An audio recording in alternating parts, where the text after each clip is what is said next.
Mikhail Bulgakov, récit d'un jeune médecin. Le baptême de l'aversion. Les jours se mirent à défiler à l'hôpital X, et je commençais à m'habituer, peu à peu, à ma nouvelle vie. Dans les villages, on broyait le lin, comme à l'accoutumée. Les chemins demeuraient impraticables, je n'avais donc pas plus de 5 personnes en consultation. Mes soirées étaient entièrement libres. Je les consacrais au rangement de la bibliothèque, à la lecture de manuels de chirurgie, et à de longs instants où, solitaire, je buvais du thé près du samovar qui chantait doucement. Jour et nuit, sans fin, la pluie tombait à seaux, les gouttes martelaient sempiternellement le toit, et l'eau giclait sous la fenêtre, en s'écoulant le long du chéneau, dans une cuve. Dehors, c'était la gadoue, le brouillard, les ténèbres profondes, au milieu desquelles brillaient, taches blafardes, diffuses, les fenêtres de la petite maison de l'infirmier et le réverbère à pétrole de l'entrée. Au cours d'une de ces soirées, j'étais assis dans mon cabinet, penché sur un atlas d'anatomie topographique. Autour de moi régnait un silence absolu que rompaient, de temps en temps seulement, les souris qui grattaient derrière le buffet de la salle à manger. Je lus jusqu'à ce que mes paupières alourdies commencent à tomber de sommeil. Enfin, après un bâillement, je repoussai mon atlas et décidai d'aller me coucher. M'étirant et savourant par avance un sommeil paisible, rythmé par le bruit et le martèlement de la pluie, je passai dans ma chambre, me déshabillai et me couchai. Je n'eus même pas le temps d'effleurer l'oreiller que, dans les brumes du sommeil, émergea devant moi le visage d'Anna Prokhorova, 17 ans, du village de Toropovo. Il fallait lui arracher une dent. L'infirmier, Demian Lukic, se glissa sans bruit, des pinces éclatantes à la main. Je me souvins de la façon qu'il avait de dire ministère au lieu de métier, par amour du style élevé. J'eus un petit sourire et m'endormis. Cependant, à peine une demi-heure plus tard, je me réveillai soudain, comme si quelqu'un m'avait secoué. Je m'assis et, scrutant l'obscurité avec effroi, je prêtai l'oreille. Quelqu'un tambourinait à la porte d'entrée avec une insistance bruyante et, instantanément, ses coups me parurent de fort mauvais augure. On frappait à la porte de l'appartement. Les coups cessèrent, le verrou claqua, la voix de la cuisinière retentit, une voix pas très nette lui répondit. Puis quelqu'un monta l'escalier en faisant craquer les marches, traversa mon cabinet sans bruit et frappa à la porte de ma chambre. « Qui est là ?»« C'est moi, » me répondit un chuchotement respectueux. « Moi, Aksinia, la garde malade. »« Qu'y a-t-il ?»« Anna Nikolaïevna m'envoie vous chercher. Elle vous demande de venir à l'hôpital au plus vite. »« Mais qu'est-il arrivé ?» demandai-je, sentant nettement mon cœur se serrer.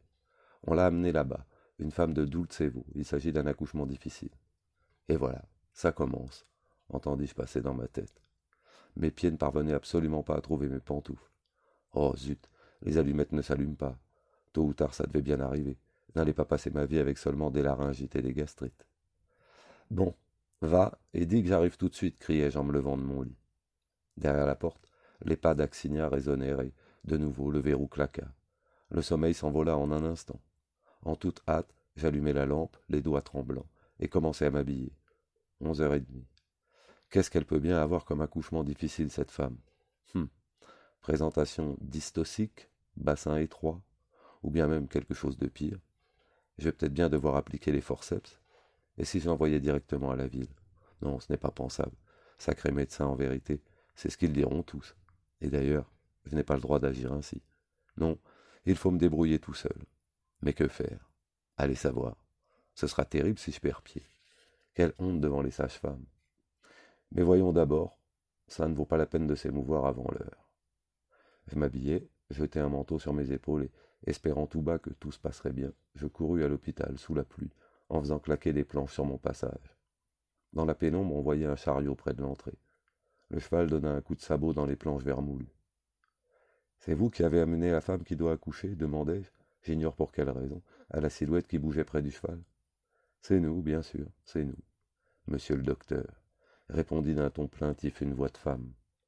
Malgré l'heure tardive, l'hôpital s'animait et s'agitait. La lampe éclair brûlait en tremblant dans la salle de consultation. Dans le petit couloir qui mène au service d'accouchement, Aksinia passa rapidement à côté de moi avec une cuvette. Soudain, un faible gémissement me parvint derrière la porte, puis il cessa. J'ouvris et entrai dans la salle de travail. Une lampe au plafond éclairait d'une lumière vive la petite pièce blanchie. À côté de la table d'opération, une jeune femme était allongée sur un lit, une couverture jusqu'au menton. Une grimace douloureuse altérait son visage. Des mèches de cheveux toutes mouillées se collaient à son front. Anna Nikolaïevna, un thermomètre à la main, préparer une solution dans un boc à injection. Pélagie Ivanovna, la deuxième sage-femme, sortait des draps propres d'une petite armoire. L'infirmier, adossé au mur, se tenait dans la pose de Napoléon. En me voyant, tous s'animèrent. La femme ouvrit les yeux, se tordit les mains et se remit à gémir en une plainte douloureuse. « Mais alors, de quoi s'agit-il » demandai-je, émerveillé du ton que j'avais adopté, tellement il était calme et assuré. « Présentation transversale » répondit rapidement Anna Nikolaïevna, en continuant d'ajouter de l'eau dans sa solution. « Oui, c'est ça » prononçai-je d'une voix traînante, en me renfrognant. « Voyons voir. »« Donnez au docteur de quoi se laver les mains à Sksinia » cria aussitôt Anna Nikolaïevna. Son visage était solennel et grave. Pendant que l'eau coulait, tout en enlevant le savon de mes mains rougies par la brosse, je posais à Anna Nikolaïevna des questions insignifiantes. Y avait-il longtemps que l'on avait amené cette femme? D'où venait-elle? La main de Pélagie Ivanovna rejeta la couverture. Quant à moi, assis sur le bord du lit, je me mis à palper le ventre gonflé en le touchant délicatement. La femme gémissait, s'étirait, s'agrippait, chiffonnait le drap. Doucement, doucement, patience, disais-je, en appliquant mes mains avec précaution sur sa peau distendue, brûlante et sèche. À vrai dire, l'expérience d'Anna Nikolaïevna m'ayant soufflé ce dont il s'agissait, il était désormais inutile de procéder à des examens. J'aurais beau examiner, je n'apprendrais rien de plus que Anna Nikolaïevna. Son diagnostic, évidemment, était juste. Présentation transversale. On tient le diagnostic. Oui, mais... Et après? Me renfrognant, je continuais de palper le ventre un peu partout, tout en lorgnant le visage des sages-femmes du coin de l'œil. Toutes deux étaient graves, attentives, et je pus lire dans leur regard une approbation à ma façon d'agir. Mes gestes en effet étaient assurés, corrects, et mon inquiétude, je m'étais efforcé de l'enfouir le plus profondément possible et de ne la montrer sous aucun prétexte. Bon, soupirai-je. Et comme il n'y avait plus à examiner à l'extérieur, je me levai du lit. Voyons à l'intérieur. Une approbation passa de nouveau dans les yeux d'Anna Nikolaïevna. Axinia. Et l'eau se mit à couler. Ah, si je pouvais là, tout de suite, parcourir le Döderlein, pensais-je tristement en me savonnant les mains. Hélas, tout de suite, c'était impossible. Et à quoi m'aurait servi le Döderlein à cet instant? J'enlevai la mousse épaisse, m'enduisis les doigts d'iode.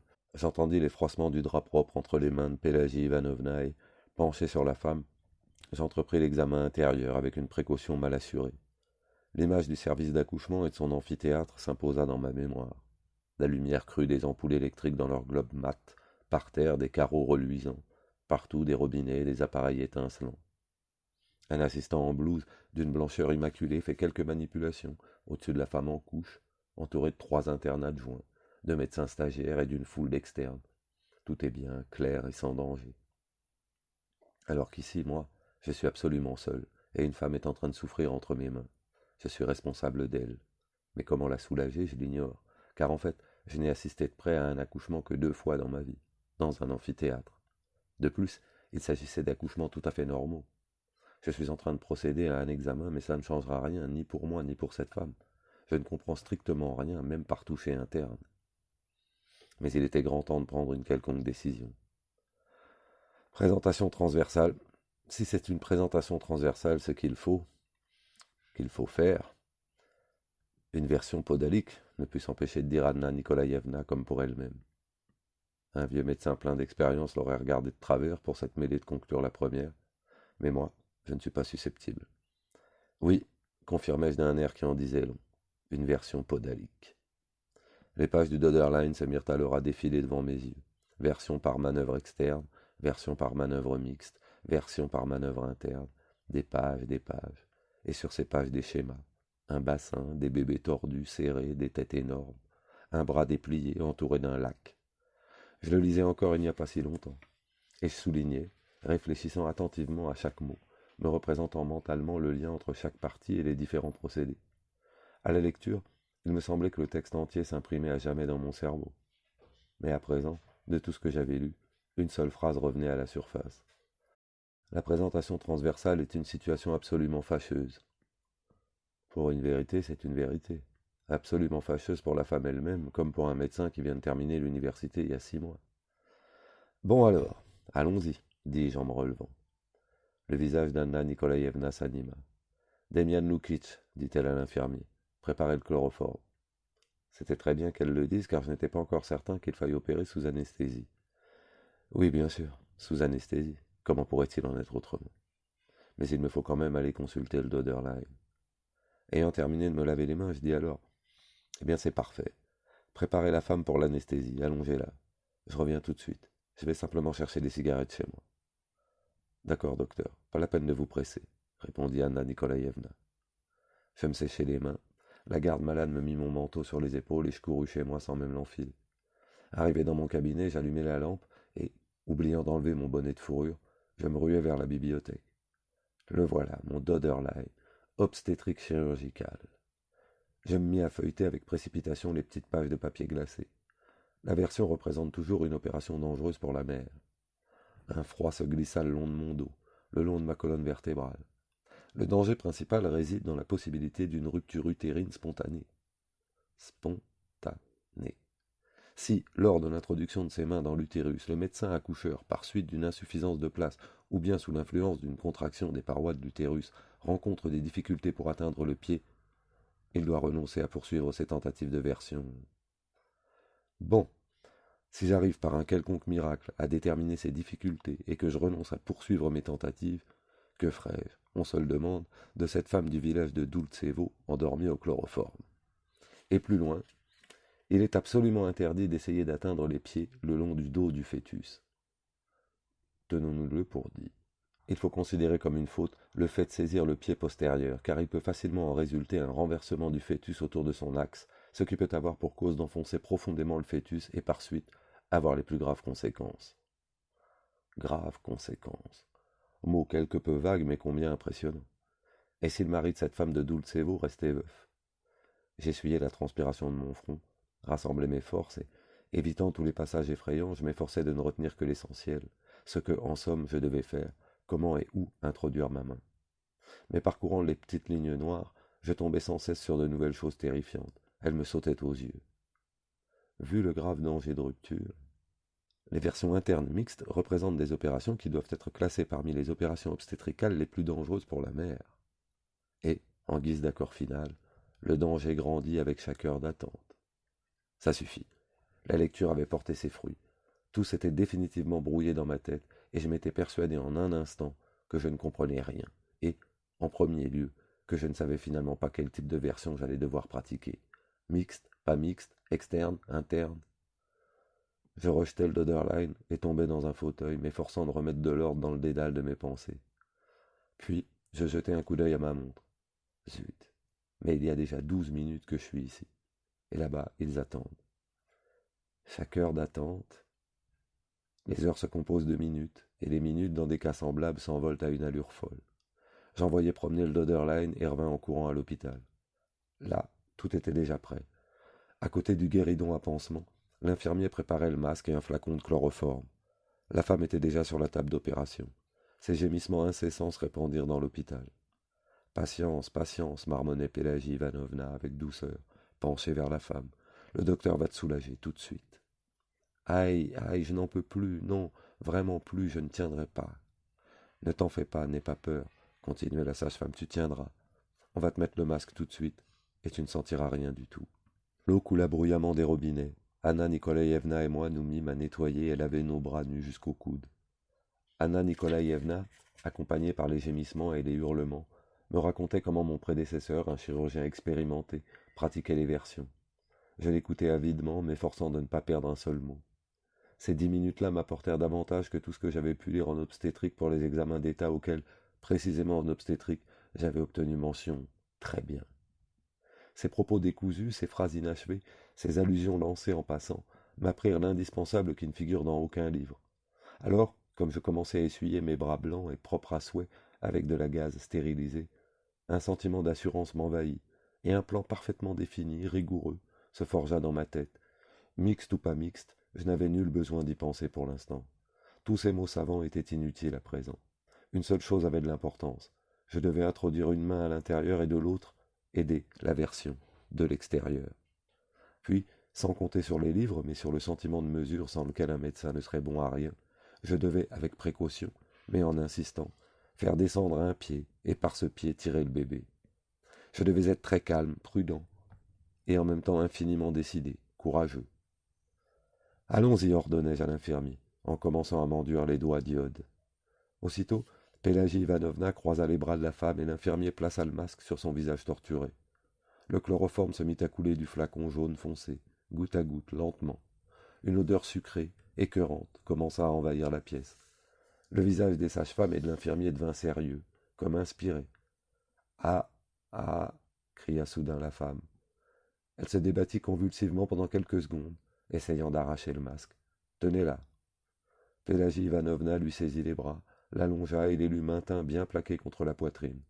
La femme poussa encore quelques cris, détournant son visage du masque, mais ils s'espacèrent. Elle bredouilla d'une voix sourde. Ah, laisse-moi, ah, puis de plus en plus faiblement. Dans la pièce blanche, le silence s'installa. Les gouttes transparentes tombaient, et tombaient toujours sur la gaze blanche. Pélagie Ivanovna, le pouls. Ça va. Pélagie Ivanovna souleva le bras de la femme, puis le relâcha. Celui-ci, sans vie, retomba sur le drap avec bruit, comme un fouet. L'infirmier, écartant le masque, regarda la pupille. Elle dort. Une mare de sang. Mes bras dans le sang jusqu'au coude. Des taches de sang sur les draps, des cailloux rouges et des tampons de gaz. Et Pélagie Ivanovna secoue déjà le bébé et le tapote. Axinia fait teinter les seaux en versant de l'eau dans des cuvettes. On plonge le bébé dans de l'eau froide, puis chaude. Il se tait, et sa tête ballotte, sans vie, de côté et d'autre, comme au bout d'un fil. Mais soudain, un grincement ou un soupir, puis faible et enroué. C'est le premier cri. Vivant, il est vivant, bredouille Pélagie Ivanovna en posant le bébé sur un oreiller. La mère est vivante, elle aussi. Heureusement, rien de terrible n'est arrivé. Et me voilà moi-même en train de tâter le pouls. Oui, il est régulier et net. L'infirmier secoue tout doucement la femme par l'épaule en disant « Eh madame, madame, réveille-toi ». On repousse les draps pleins de sang sur le côté, et l'on s'empresse de recouvrir la mère d'un drap propre. Puis l'infirmier, aidé d'Axinia, l'emmène dans une chambre. Le bébé emmailloté s'en va sur son oreiller. Sa frimousse brune, chiffonnée, apparaît au bord de son bonnet blanc et il ne cesse de piailler, d'une toute petite voix pleurnicharde. L'eau gicle des robinets et des lavabos. Anna Nikolaïevna se met à fumer avec avidité, cligne des yeux à cause de la fumée. Tous. Vous l'avez drôlement bien faite, cette version, docteur, et si sûr de vous. Armé d'une brosse, je me frotte les bras avec application. Je lui lance un regard en coin. Elle se moque, mais son visage reflète une satisfaction sincère, débordante de fierté. Mon cœur s'emplit de joie. Je regarde le désordre rouge et blanc qui règne alentour, l'eau pleine de sang dans la cuvette, et je sens que j'ai gagné. Mais quelque part au fond de moi, le ver du doute s'agite. Nous verrons bien comment ça va aller par la suite, dis-je. Anna Nikolaïevna lève vers moi un regard étonné. Que voulez-vous qu'il arrive? Tout va bien? Je marmonne vaguement une réponse. En fait, j'aimerais dire, n'y a-t-il rien de touché chez la mère? N'ai-je rien abîmé pendant l'opération? C'est cela qui, d'une manière confuse, me tourmente le cœur. Mais mes connaissances en obstétrique sont si vagues, si fragmentaires et théoriques. Une rupture? Mais comment se manifeste-t-elle? Et quand se fait-elle connaître? Tout de suite? Ou bien peut-être plus tard? Non, il est préférable de ne pas engager une discussion sur ce sujet. Oui, mais tout peut arriver. La possibilité d'une infection n'est pas exclue, dis-je, en répétant la première phrase venue d'un quelconque manuel. Ah, c'est cela, dit calmement Anna Nikolaïevna d'un ton traînant. Eh bien, si Dieu veut, il n'arrivera rien. Et d'où proviendrait-elle? Tout est stérilisé, propre. Il était un peu plus d'1 heure du matin lorsque je revins chez moi. Dans mon cabinet, le Dolderline, ouvert à la page Les dangers de l'aversion, était tranquillement posé sur la table dans la tache de lumière de la lampe. Pendant près d'1 heure encore, je restais à le feuilleter, avalant mon thé refroidi. Une chose intéressante se produisit alors. Tous les passages restés obscurs devinrent tout à fait clairs, comme en pleine lumière. Et là, près de la lampe, dans mon trou perdu, je compris, cette nuit-là, la valeur de la véritable connaissance. On peut acquérir une grande expérience à la campagne, pensai-je en m'endormant.